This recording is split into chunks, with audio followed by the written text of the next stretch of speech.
This is CBC Winnipeg News.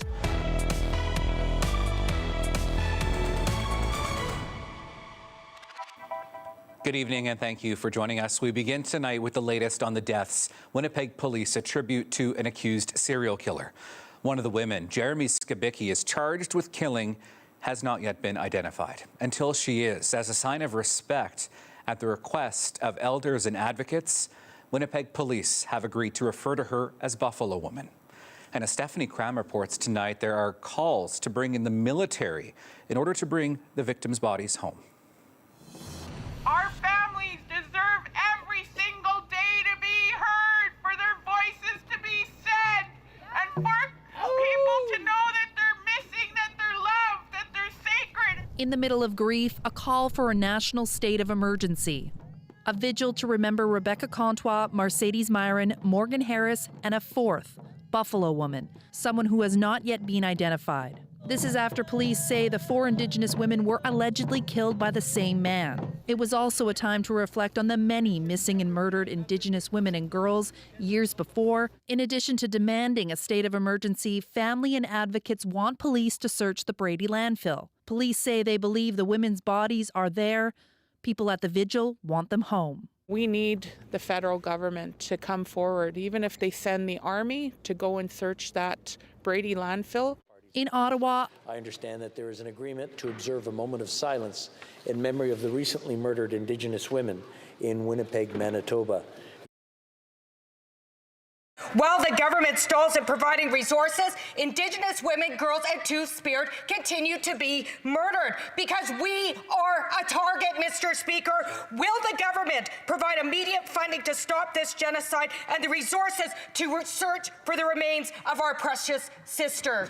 It is very puzzling to hear the news that this landfill will not be searched. I spoke to the mayor of Winnipeg yesterday about this and hope to get some clear answers shortly. Winnipeg police said last week too much time has passed to start another search of the landfill. Despite pressure from community, families, and now politicians, today a spokesperson from the Winnipeg police reiterated that they are not planning to search the landfill again, leaving families without the closure they need. Stephanie Cram, CBC News, Winnipeg. Now, stories like these can be upsetting to many people. Support is available for anyone who has been affected by the details that have come out over the last few days. You can contact Laychuk for support at 204-594-6500. Support is also available through MKO by calling 1-800-442-0488 or 204-677-1648. Police in Western Manitoba say they have arrested 4 prolific offenders in an effort to reduce violent crime. Police seized 13 firearms and 22 other weapons. RCMP, Brandon Police, and the Manitoba First Nations Police Service searched properties in Portage La Prairie, Sandy Bay, and Dakota Teepee. They also seized vehicles and methamphetamine. These firearms cross jurisdictions. They're trafficked, they're moved, etc. So whether we take them off the street in Portage, or Neepawa or Thompson, these firearms are known to move around. So it's very important it has an application and an effect across the province. Charges are pending against the 4 people who were arrested.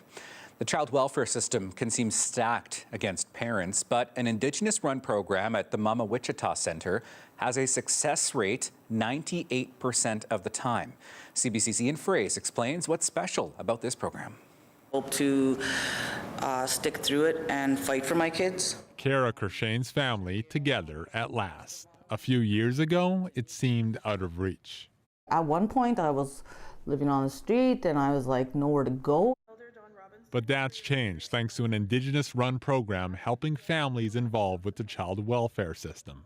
Even when you're like at your worst, like I was, they saw me in situations where I had a black eye, or I was fighting, or I was in psychosis from drug use. They stuck by me. They didn't say, oh no, like she's not gonna, she's not gonna get clean.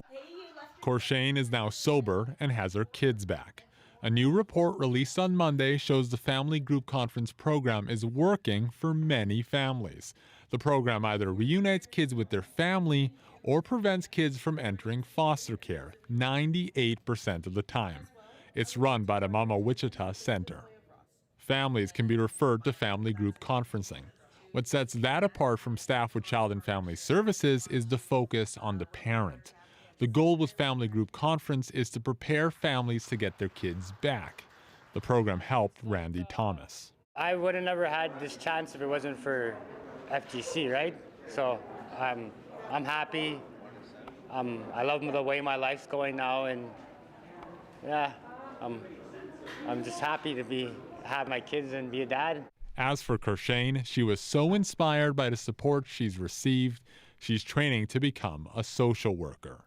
Ian Fraze, CBC News, Winnipeg. The owner of the St. Charles Hotel wants to turn the vacant historic downtown Winnipeg building into affordable housing. Ken Zafman had considered turning the building on Notre Dame Avenue into a boutique hotel, but he changed his mind when he learned there is federal money available to develop affordable housing. Neighbors in the community are thrilled to hear of the plan. At least it will bring life to the community as well. I believe that, if it's a living quarter, it will help the community, not just the local business only. Zafman says there's significant financial incentives from the city as well if he develops affordable housing. Well, it was an emotional day at the Winnipeg Children's Rehabilitation Center. To come see these kids and put a smile on their faces, even if it's just an hour, it's been great to see them and see their families. Players of the Winnipeg Jets paid a visit to parents and children who access services at the healthcare facility. The Jets took selfies, played games, and signed autographs, much to the delight of the young fans there who may be going through a bit of a hard time. It's pretty special because he's really, he loves the Jets. He's, super obsessed. And sports is a big motivator. Today's visit was part of the Jets' annual series of visits to local hospitals and healthcare facilities leading up to the holidays. All right, let's take a look at downtown Winnipeg this evening. We have extreme cold warnings in place for parts of the province tonight. I will have the details when we come back.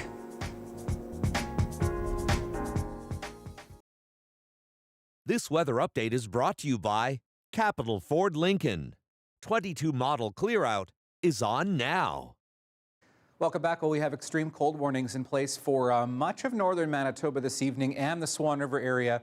Frostbite on exposed skin could occur in minutes tonight. We could see wind chill values approaching that -50 range in some parts of the province. As we take a look at our wake-up temperatures, waking up tomorrow morning, temperatures in the -20s for southern Manitoba, even some -30s in the north, really not rebounding a whole ton as we get into the afternoon tomorrow, even -27 for Thompson tomorrow afternoon. As we look at Futurecast, we do see a little bit of instability moving into the province early on Tuesday morning. This will bring us somewhere between 2 and 4 centimeters of snow along the international border.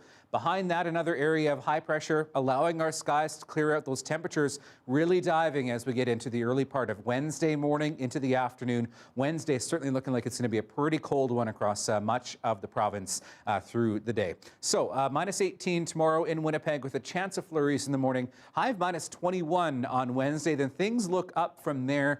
Breezy for Friday, Saturday, Sunday, and temperatures once again approaching the freezing mark as we head into the weekend. And that is your late news for this Monday. Thanks so much for being with us. We will see you tomorrow at 6 and 11. Have a great night.